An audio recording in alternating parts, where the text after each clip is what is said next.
Hello everyone, welcome to simplified biology YouTube channel.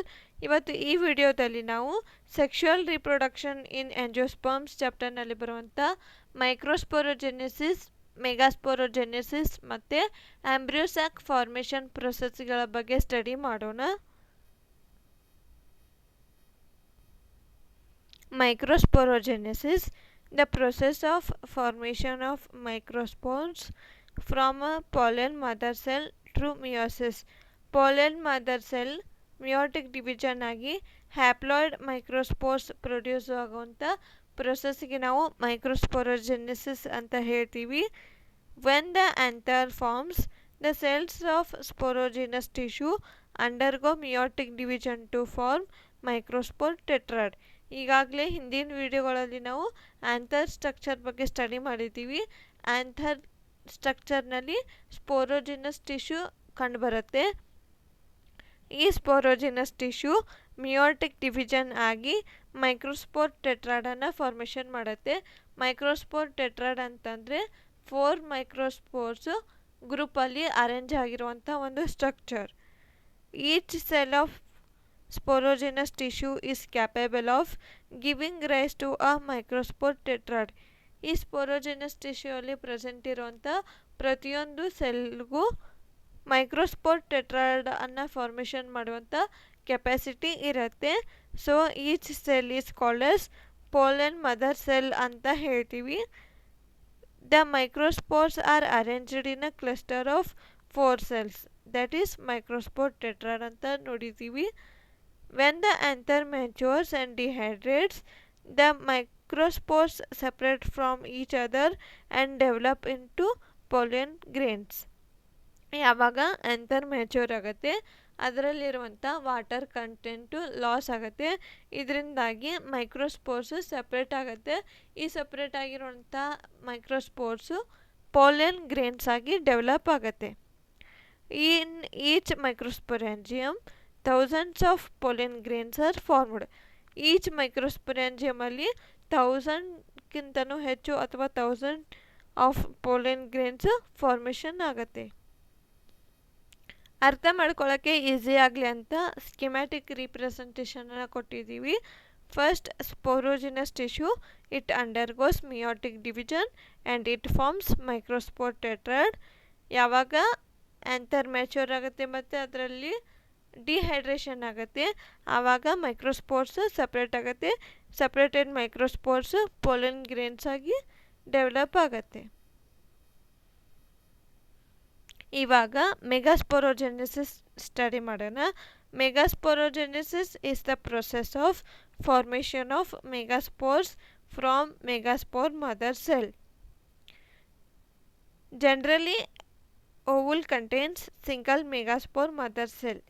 ಈ megasporogenesis process ಓವುಲ್ನಲ್ಲಿ ಆಗುತ್ತೆ. So ಓವುಲ್ನಲ್ಲಿ single megaspore mother cell present ಇರುತ್ತೆ. It is large cell containing dense cytoplasm and a prominent nucleus. ಈ megaspore mother ಸೆಲ್ನಲ್ಲಿ dense cytoplasm present ಇರುತ್ತೆ ಮತ್ತು ಒಂದು ಪ್ರಾಮಿನೆಂಟ್ ನ್ಯೂಕ್ಲಿಯಸ್ ಪ್ರೆಸೆಂಟ್ ಇರುತ್ತೆ. It undergoes meiotic division to form 4 haploid megaspores. ಈ megaspore mother cell meiotic division ಆಗಿ 4 ಮೆಗಾಸ್ಪೋರ್ಸನ್ನು produce ಮಾಡುತ್ತೆ. ಇವಾಗ formation of embryo sac or female gametophyte ನೋಡೋಣ. Out of 4 megaspores, 1 is functional while other 3 degenerate. ಈಗಾಗಲೇ ನಾವು ನೋಡಿದ್ದೀವಿ, 1 ಮೆಗಾಸ್ಪೋರ್ ಮದರ್ ಸೆಲ್ದಿಂದ 4 ಮೆಗಾಸ್ಪೋರ್ಸ್ ಪ್ರೊಡ್ಯೂಸ್ ಆಗುತ್ತೆ ಅಂತ ನೋಡಿದ್ದೀವಿ. ಈ 4 ಮೆಗಾಸ್ಪೋರ್ಸಲ್ಲಿ 3 ಡಿಜೆನ್ರೇಟ್ ಆಗಿ ಹೋಗಿಬಿಡುತ್ತೆ. Only 1 cell ಉಳ್ಕೊಳ್ಳುತ್ತೆ. ಇದಕ್ಕೆ ನಾವು ಫಂಕ್ಷನಲ್ ಮೆಗಾಸ್ಪೋರ್ ಅಂತ ಹೇಳ್ತೀವಿ. Nucleus of 1 functional megaspore divides mitotically to form 2 nuclei which move to opposite poles forming 2 nucleate embryo sac. ಈ ಫಂಕ್ಷನಲ್ ಮೆಗಾಸ್ಪೋರ್ ಅಲ್ಲಿರುವಂಥ nucleus mitotic division, that is equational division ಆಗಿ 2 ನ್ಯೂಕ್ಲಿಯೈನ ಫಾರ್ಮೇಷನ್ ಮಾಡುತ್ತೆ.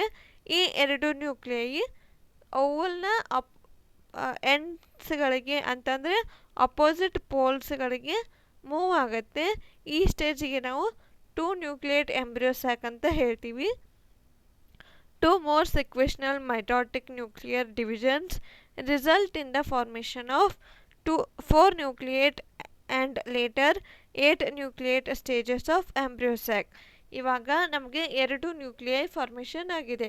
ಇವಾಗ ಈ 2 ನ್ಯೂಕ್ಲಿಯೈ ಮತ್ತೆ ಮೈಟೋಟಿಕ್ ಡಿವಿಷನ್ ಆಗಿ 4 ನ್ಯೂಕ್ಲಿಯೈ ಅಂತಂದರೆ ಒಂದು ನ್ಯೂಕ್ಲಿಯೈ ಡಿವೈಡ್ ಆಗಿಬಿಟ್ಟು 2 ನ್ಯೂಕ್ಲಿಯೈ, ಇನ್ನೊಂದು ನ್ಯೂಕ್ಲಿಯಸ್ ಡಿವೈಡ್ ಆಗಿಬಿಟ್ಟು ಇನ್ನು 2 ನ್ಯೂಕ್ಲಿಯೈ, ಟೋಟಲಿ 4 ನ್ಯೂಕ್ಲಿಯೈ ಫಾರ್ಮೇಷನ್ ಆಗುತ್ತೆ.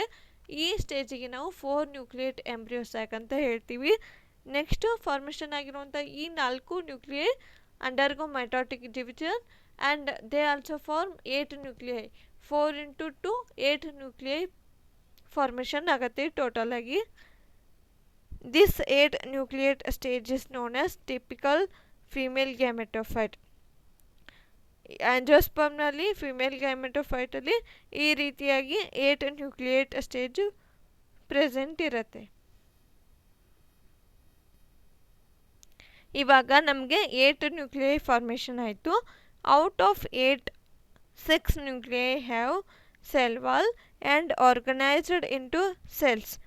ಈ 8 ನ್ಯೂಕ್ಲಿಯಲ್ಲಿ 6 ನ್ಯೂಕ್ಲಿಯೈ ಸೆಲ್ ಆಗಿ ಕನ್ವರ್ಟ್ ಆಗುತ್ತೆ, ಇನ್ನು 2 ನ್ಯೂಕ್ಲಿಯೈ ಆಗಿ ಉಳ್ಕೊಳ್ಳುತ್ತೆ. ಬಟ್ 6 ನ್ಯೂಕ್ಲಿಯೈ ಸೆಲ್ ಆಗಿ ಕನ್ವರ್ಟ್ ಆಗುತ್ತೆ. 3 antipodals, 2 synergids plus 1 egg cell ಆಗಿ 6 ಸೆಲ್ಗಳಾಗಿ ಕನ್ವರ್ಟ್ ಆದರೆ ಇನ್ನೆರಡು ನ್ಯೂಕ್ಲಿಯೈ ಆಗಿ ಉಳ್ಕೊಳ್ಳುತ್ತೆ. Remaining 2 nuclei are called polar nuclei or central cell. ಈ ಉಳ್ಕೊಂಡಿರೋಂಥ 2 ನ್ಯೂಕ್ಲಿಯೈಗೆ ನಾವು ಪೋಲಾರ್ ನ್ಯೂಕ್ಲಿಯೈ ಅಂತ ಹೇಳ್ತೀವಿ. ಈ 2 ನ್ಯೂಕ್ಲಿಯೈನ ಒಟ್ಟಾಗಿ ನಾವು central cell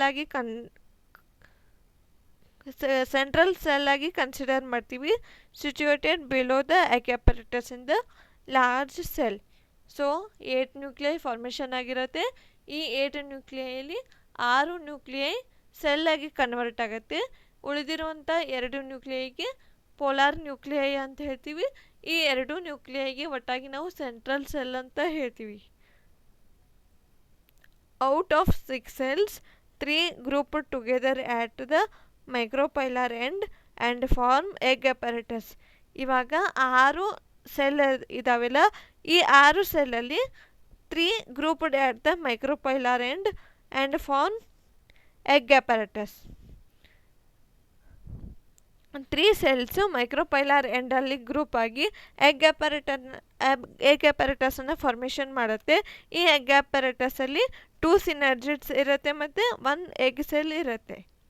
special cellular thickenings of synergids are called as filiform apparatus.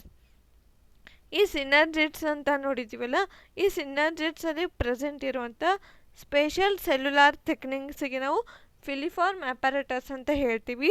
ಇದರ function most important. It guides the pollen tube to enter synergid. ಯಾವಾಗ ಫರ್ಟಿಲೈಸೇಷನ್ ಆಗ್ತಿರತ್ತೆ ಆವಾಗ ಪೋಲನ್ ಟ್ಯೂಬನ್ನು ಪ್ರೊಡ್ಯೂಸ್ ಮಾಡ್ಕೊಳ್ಳುತ್ತೆ. ಈ ಪೋಲನ್ ಟ್ಯೂಬು ಓವಲ್ವರೆಗೂ ರೀಚ್ ಆಗಬೇಕು. ಇದಕ್ಕೆ ಈ ಪೋಲನ್ ಟ್ಯೂಬ್ಗೆ ಇದು ಗೈಡನ್ನು ಮಾಡುತ್ತೆ. 3 cells at chelazal end are called as antipodals. ಈಗಾಗಲೇ ನಾವು ಓವಲ್ ಸ್ಟ್ರಕ್ಚರ್ ಬಗ್ಗೆ ಸ್ಟಡಿ ಮಾಡಿದ್ದೀವಿ. ಓವಲ್ ಸ್ಟ್ರಕ್ಚರ್ ನಮಗೆ ಚೆನ್ನಾಗಿ ಅರ್ಥ ಆಗಿದ್ದರೆ ಇದು ಅರ್ಥ ಆಗುತ್ತೆ. ಮೈಕ್ರೋಪೈಲಾರ್ ಎಂಡಲ್ಲಿ ನೋಡಿದ್ದೀವಿ ನಾವು, ಅಲ್ಲಿ ಎಗ್ ಅಪ್ಯಾರಟಸ್ ಅಂತಂದರೆ 2 ಸಿನರ್ಜಿಡ್ಸು ಮತ್ತು 1 ಎಗ್ ಸೆಲ್ ಇದೆ. ಅದರ ಆಪೋಸಿಟ್ ಅಂತಂದರೆ ಚೆಲಾಜಲ್ ಎಂಡಲ್ಲಿ 3 ಆ್ಯಂಟಿಪೋಡಲ್ಸ್ ಇದ್ದಾವೆ. The typical angiosperm is 7 celled and 8 nucleated. Typical ಆಂಜಿಯೋಸ್ಪರ್ಮ್ದು ಎಂಬ್ರಿಯೋ ಸೈಕಲ್ಲಿ 7 ಸೆಲ್ ಇರುತ್ತೆ ಮತ್ತು 8 ನ್ಯೂಕ್ಲಿಯಸ್ ಪ್ರೆಸೆಂಟ್ ಇರುತ್ತೆ.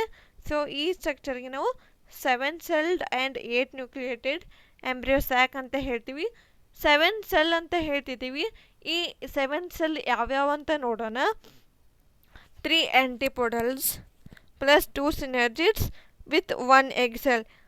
ನಾವು ಈಗಾಗಲೇ ನೋಡಿದ್ದೀವಿ 3 ಆ್ಯಂಟಿಪೋಡಲ್ಸ್ ಸೆಲ್ಲಾಗಿ ಟೋಟಲಿ 6 ನ್ಯೂಕ್ಲಿಯೈ ಸೆಲ್ಲಾಗಿ ಕನ್ವರ್ಟ್ ಆಗಿದಾವಂತ ನೋಡಿದ್ದೀವಿ. ಅದರಲ್ಲಿ 3 ಆ್ಯಂಟಿಪೋಡಲ್ಸು ಮತ್ತು ಇವು ಚಲಾಜಲ್ ಎಂಡಲ್ಲಿ ಪ್ರೆಸೆಂಟ್ ಇರುತ್ತೆ. ಹಾಗೆ micropylar ಎಂಡಲ್ಲಿ 2 ಸಿನರ್ಜಿಡ್ಸು plus 1 egg cell present ಇರುತ್ತೆ. ಇಲ್ಲಿ 6 ಆಯಿತು. ಮತ್ತು 1 ಸೆಂಟ್ರಲ್ ಸೆಲ್ ಅಂತಂದರೆ ಪೋಲಾರ್ ನ್ಯೂಕ್ಲಿಯೈ 2 ಇರ್ಬೋದು, ಬಟ್ ಈ 2 ನ್ಯೂಕ್ಲಿಯೈನ ನಾವು ಒಂದು ಸೆಲ್ ಆಗಿ ಕನ್ಸಿಡರ್ ಮಾಡ್ತೀವಿ. ಸೊ 7 ಸೆಲ್ ಆಯಿತು. ಇನ್ನು 8 ನ್ಯೂಕ್ಲಿಯೈ ಯಾವಂತಂದರೆ ಈ 7 ಸೆಲ್ಲದು ನ್ಯೂಕ್ಲಿಯೈ ಹಾಗೆ 1 ಪೋಲಾರ್ ನ್ಯೂಕ್ಲಿಯಸ್ ಅಂತಂದರೆ 7 ಆ 2 ನ್ಯೂಕ್ಲಿಯೈನ ನಾವು ಒಂದು ಸೆಲ್ಲಾಗಿ ಕನ್ಸಿಡರ್ ಮಾಡಿದಾಗ 7 ಸೆಲ್ ಆಯಿತು. ಬಟ್ ನ್ಯೂಕ್ಲಿಯೈನ ಕೌಂಟ್ ಮಾಡುವಾಗ 1 ನ್ಯೂಕ್ಲಿಯೈ ಎಕ್ಸ್ಟ್ರಾ ಬರುತ್ತೆ. ಬಿಕಾಸ್ ಪೋಲಾರ್ ನ್ಯೂಕ್ಲಿಯೈ ಅಂತಂದರೆ 2 ನ್ಯೂಕ್ಲಿಯಸ್ ಪ್ರೆಸೆಂಟ್ ಇರುತ್ತೆ. ಸೊ ಸೆಲ್ಲಾಗಿ ಕೌಂಟ್ ಮಾಡಿದರೆ 7 ಸೆಲ್ ಬರುತ್ತೆ. ನ್ಯೂಕ್ಲಿಯಸನ್ನು ಕೌಂಟ್ ಮಾಡಿದರೆ 8 ನ್ಯೂಕ್ಲಿಯೈ ಬರುತ್ತೆ. ಇವಾಗ ನಾವು ಸ್ಕಿಮ್ಯಾಟಿಕ್ ರೀಪ್ರೆಸೆಂಟೇಷನ್ ಮೂಲಕ ಈ ಪ್ರೊಸೆಸನ್ನು ಅರ್ಥ ಮಾಡ್ಕೊಳ್ಳೋಣ. ಈಸಿಯಾಗಿ ಅರ್ಥ ಆಗುತ್ತೆ. ನ್ಯೂಕ್ಲಿಯಸ್ ಆಫ್ ಫಂಕ್ಷನಲ್ ಮೆಗಾಸ್ಪೋರ್ ಇದು ಮಿಯೋಟಿಕ್ ಡಿವಿಷನ್ ಆಗುತ್ತೆ. First it forms nucleus A ಮತ್ತು ನ್ಯೂಕ್ಲಿಯಸ್ ಬಿನ ಫಾರ್ಮೇಷನ್ ಮಾಡುತ್ತೆ. ಈ ಸ್ಟೇಜಿಗೆ ನಾವು 2 ನ್ಯೂಕ್ಲಿಯೇಟೆಡ್ ಎಂಬ್ರಿಯೋ ಸ್ಯಾಕ್ ಅಂತ ಹೇಳ್ತೀವಿ. ಇವಾಗ nucleus A also undergo division and it forms nucleus A1 and nucleus A2. ಹಾಗೆ ನ್ಯೂಕ್ಲಿಯಸ್ B1 ಮತ್ತು ನ್ಯೂಕ್ಲಿಯಸ್ B2ನ ಫಾರ್ಮೇಷನ್ ಮಾಡುತ್ತೆ. ಸೊ ಈಗ 4 ನ್ಯೂಕ್ಲಿಯೈ ಪ್ರೆಸೆಂಟ್ ಇರೋದ್ರಿಂದ ಇದಕ್ಕೆ 4 ನ್ಯೂಕ್ಲಿಯೇಟೆಡ್ ಎಂಬ್ರಿಯೋ ಸ್ಯಾಕ್ ಅಂತ ಹೇಳ್ತೀವಿ. Next nucleus A1 forms nucleus A and nucleus B. Likely nucleus A2 forms nucleus C ಮತ್ತು ನ್ಯೂಕ್ಲಿಯಸ್ D. ಹಾಗೆ nucleus B1 forms nucleus actually E and F ಆಗಬೇಕಾದ್ರು typing mistake ಆಗಿದೆ. So nucleus B1 forms nucleus E and F. ಹಾಗೆ nucleus B2 forms nucleus G and H. ಅರ್ಥ ಆಗಿದೆ ಅನ್ಕೋತೀನಿ. So ಈ ಸ್ಟೇಜಿಗೆ ನಾವು 8 ನ್ಯೂಕ್ಲಿಯೇಟೆಡ್ ಎಂಬ್ರಿಯೋ ಸ್ಯಾಕ್ ಅಂತ ಹೇಳ್ತೀವಿ.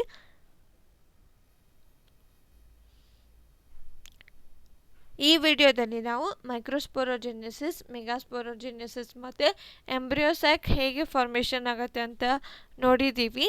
ಈ ವಿಡಿಯೋ ಇಷ್ಟ ಆಗಿದ್ದರೆ ಲೈಕ್ ಮಾಡಿ, ಶೇರ್ ಮಾಡಿ ಮತ್ತು ಚಾನಲನ್ನು ಸಬ್ಸ್ಕ್ರೈಬ್ ಮಾಡ್ಕೊಳ್ಳಿ.